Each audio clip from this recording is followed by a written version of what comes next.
The NCAA men's basketball tournament continuing in Indianapolis today. For many teams, these games present one of their first chances to play in front of crowds. Sports Director Nico Haeflinger is in Indianapolis with more on the balance between having fans and keeping people safe.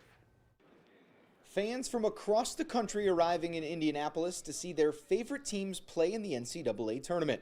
Although the NCAA has no testing requirements in place for people buying tickets, other protocols are in place inside the arenas. I know they've worked extensively with consultants on the infectious disease front, so I'm sure they've done their due diligence.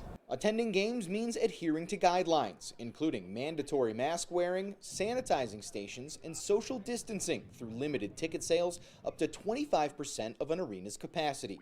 Well, this is the Indiana Farmers Coliseum, one of 6 venues being used across the Indianapolis area to host games in the opening round of this year's NCAA tournament.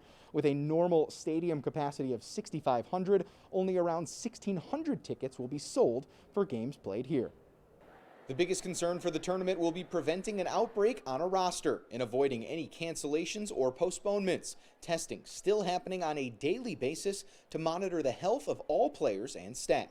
For our 34 members of our travel party, they're getting PCR tested every day, which I think is essential in terms of making sure everybody they're playing and in contact with is not getting exposed. The NCAA is hoping the measures in place will allow the tournament to conclude without any interruptions, as teams are isolating in hopes of staying healthy as they continue to vie for a national championship. Hopefully our fans are being smart and we're not bringing anything home other than a trophy when we head back to Champaign when this is all said and done.